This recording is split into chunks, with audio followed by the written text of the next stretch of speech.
ఫలితాలన్నీ ఇంకా దాదాపుగా కొలిక్కొస్తా ఉన్నట్టున్నాయి.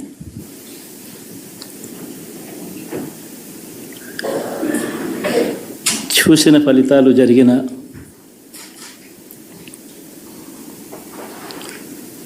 పరిస్థితులు చూస్తే నిజంగా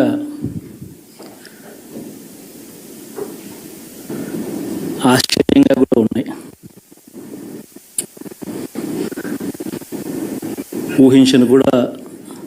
ఊహించలేదు ఇలా జరుగుతుందని, ఇలా వస్తాయని కూడా.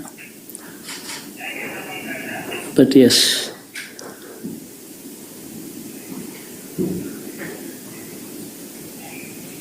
అమ్మఒడి అందుకున్న 53 లక్షల మంది తల్లులకు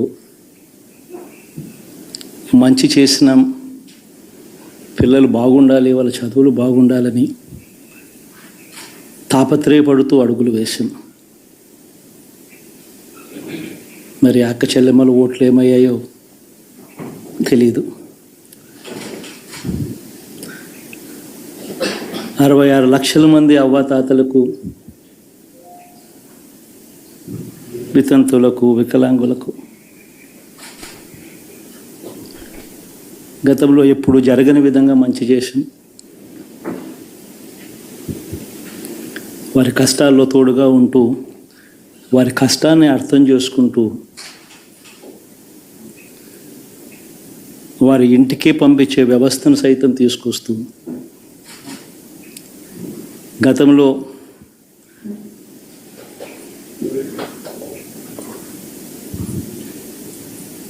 మా ప్రభుత్వం అధికారంలోకి రాకమునుపు ఇస్తూ ఉన్న చాలని పెన్షన్ నుంచి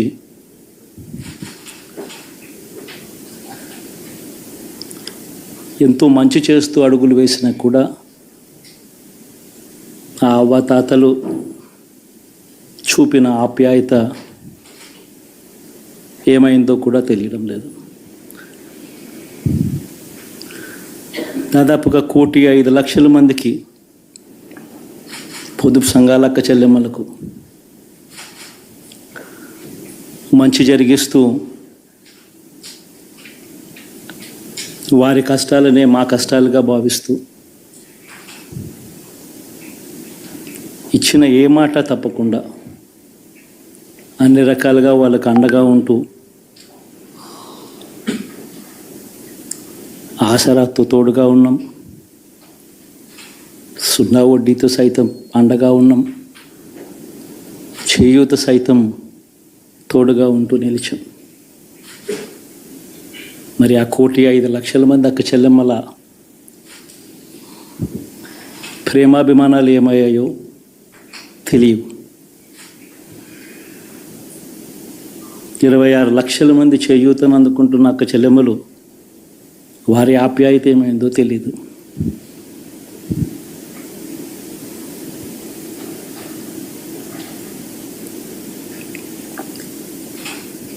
పిల్లల చదువుల కోసం ఏ తల్లి ఏ తండ్రి ఇబ్బంది పడకూడదు అని మొట్టమొదటిసారిగా పూర్తి ఫీజులు ఇస్తూ తీసుకొచ్చి అందగా నిలిచాం. చదువుల్లో ఎప్పుడూ చూడని మార్పులు తీసుకొచ్చాం. దాదాపుగా 12 లక్షల మందికి సంవత్సరానికి మంచి జరిగిస్తూ, ఆ పిల్లలు, ఆ తల్లుల అభిమానం ఏమైందో కూడా తెలియదు.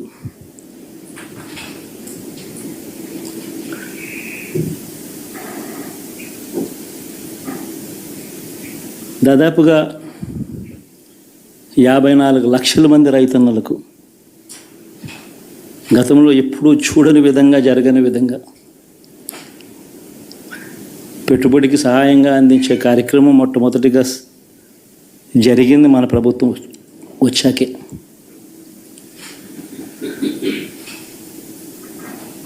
మరి అంతగా రైతన్నలకు తోడుగా ఉంటూ, రైతన్నలకు రైతు భరోసా ఇవ్వడం కానీ, సమయానికే వారికి ఇన్పుట్ సబ్సిడీ ఎప్పుడు జరగని విధంగా సీజన్ ముగిసేలోగానే ఇచ్చే కార్యక్రమం కానీ,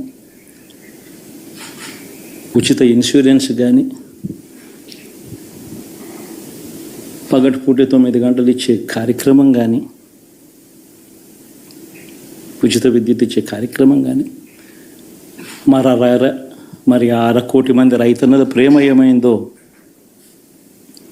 తెలియదు.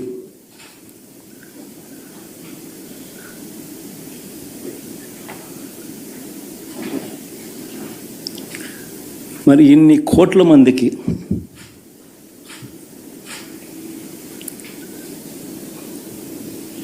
పేదవాడికి తోడుగా ఉంటూ ఆటో డ్రైవర్లు నడుపుకుంటా ఉన్నవాళ్ళు ఆటోలు దోలుకుంటూ టాక్సీలు దోలుకుంటూ ఇబ్బంది పడకూడదని వారికి అండగా ఉంటూ వాహనమిత్ర, నేతన్నలకు అండగా ఉంటూ నేతన్న నేస్తం, మత్స్యకారులకు తోడుగా ఉంటూ మత్స్యకార భరోసా, ఫుట్పాత్ మీద చిన్న చిన్న ఇడ్లీ షాపులు పెట్టుకొని నడుపుకుంటూ, చిన్న చిన్న బంకులు పెట్టుకొని నడుపుకుంటూ, చిన్న చిన్న వ్యాపారాలు చేసుకుంటా ఉన్న వీళ్లకు, నా అక్క చెల్లెమ్మలకు, నా అన్నదమ్మలకు మంచి జరగాలని ఆరాటపడుతూ వాళ్ళకు ఒక తోడు, నా రజకులకు, నా నాయి బ్రాహ్మణులకు, నా టైలర్లకు అని అండగా ఉంటూ వారికి ఒక చేదోడు. మరి ఇన్ని లక్షల మందికి ఇంత మంచి చేసి, ఇన్ని కోట్ల మందికి, లక్షలు కూడా కాదు, కోట్ల మందికి మంచి జరిగించి, ఎప్పుడు జరగని విధంగా మేనిఫెస్టో అంటే ఒక చెత్తబుట్టలో పడేసే డాక్యుమెంట్ కాదు. ఒక మేనిఫెస్టో అంటే ఒక బైబిల్ అని, ఒక ఖురాన్ అని, ఒక భగవద్గీత అని మొట్టమొదటి రోజు నుంచి కూడా భావిస్తూ ఏకంగా 99% వాగ్దానాలు అమలు చేసి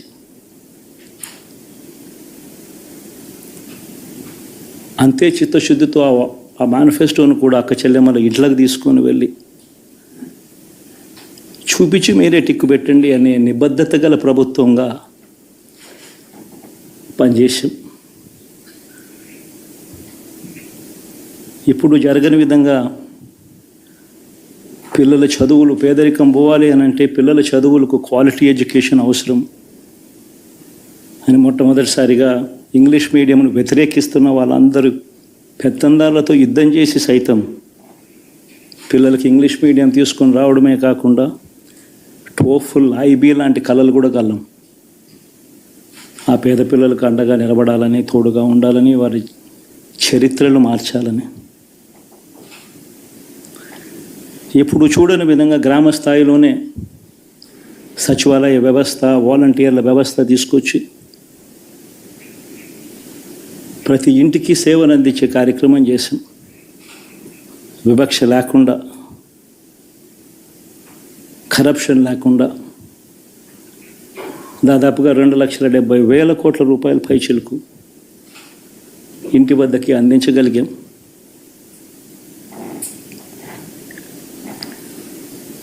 ఇప్పుడు చూడని మార్పులు తీసుకురావడమే కాకుండా ఒక చదువుల రంగం అయితేనేమి, ఒక విద్యారంగం, ఒక వ్యవసాయ రంగం అయితేనేమి, ఒక వైద్య రంగం అయితేనేమి, ఏ పేదవాడు ఎప్పుడూ ఇబ్బంది పడకూడదు అని ఎప్పుడు ఊహించని విధంగా మార్పులు తీసుకొస్తూ పేదవాడికి అండగా నిలబడగలిగాం. విమెన్ ఎంపవర్మెంట్ అంటే ఇది, మహిళా సాధికారత ఇది అంటే ఇది అని ప్రపంచానికి చాటి చెప్పగలిగాం. సోషల్ జస్టిస్ అంటే, సామాజిక న్యాయం అంటే ఇది అని ప్రపంచానికి చూపించగలిగాం. మరి ఇన్ని గొప్ప మార్పులు చేసిన తర్వాత, ఇన్ని కోట్ల మందికి మంచి జరిగిన తర్వాత మరి అభిమానం ఏమైందో, నా ఆప్యాయత ఏమైందో తెలీదు.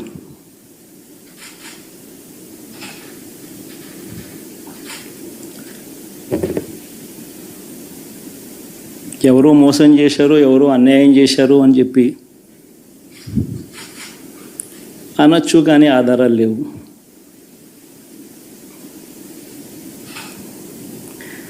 ఏం జరిగిందో దేవుడికి తెలుసు. పెద్ద నేనైతే చేయగలిగింది ఏమీ లేదు. ప్రజల తీర్పు తీసుకుంటాం, కానీ మంచి చేయడానికి మాత్రం ప్రజలకు తోడుగా ఖచ్చితంగా ఉంటాం. వాయిస్ ఆఫ్ ది వాయిస్లెస్ కింద ఈ పార్టీ తాను చేయాల్సిన పని తప్పకుండా చేస్తుంది. పేదవాడికి అండగా ఉండే కార్యక్రమంలో ఎప్పుడూ కూడా పేదవాడికి తోడుగా ఉంటూ గలం విప్పుతుంది, పేదవాడికి అండగా నిలుస్తుంది. పెద్ద పెద్ద వాళ్ళ కూటమి ఇది, ఢిల్లీలో సైతం శాసించే పరిస్థితుల్లో ఉన్న కూటమి ఇది. ఆ కూటమిలో ఉన్న బీజేపీకి, ఆ కూటమిలో ఉన్న చంద్రబాబు గారికి, ఆ కూటమిలో ఉన్న పవన్ కళ్యాణ్ గారికి అందరికీ కూడా వాళ్ళ గొప్ప విజయానికి అభినందనలు.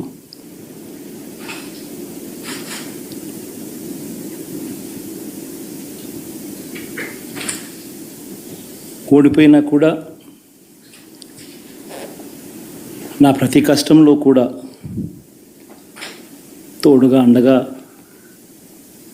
నిలబడిన నా ప్రతి నాయకుడికి, ప్రతి కార్యకర్తకు, ప్రతి వాలంటీర్కు, ప్రతి ఇంట్లో నుంచి వచ్చిన ప్రతి స్టార్ క్యాంపెయినర్గా నాకు తోడుగా నిలబడిన నా అక్క చెల్లెమ్మలకు, అన్నదమ్ములకు, మీ అందరికీ మనస్ఫూర్తిగా మీ అందరికీ కూడా కృతజ్ఞతలు తెలియజేస్తా ఉన్నాను.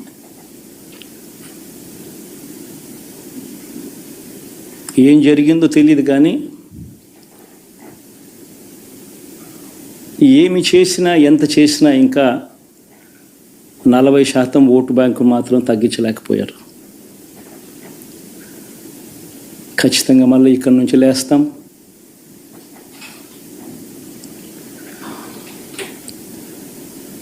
మళ్ళీ ఇక్కడి నుంచి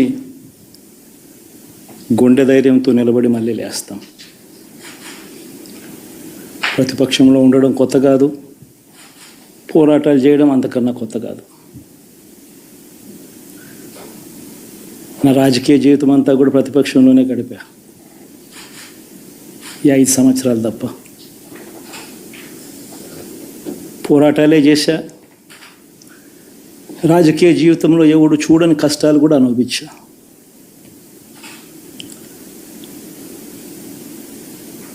ఇప్పుడు అంతకన్నా కష్టాలు ఏదైనా పెట్టినా కూడా సిద్ధంగా ఉన్నాం, సిద్ధంగా ఎదుర్కొంటాం. ఆల్ ది వెరీ బెస్ట్ గవర్నమెంట్లోకి వచ్చిన వాళ్ళకు.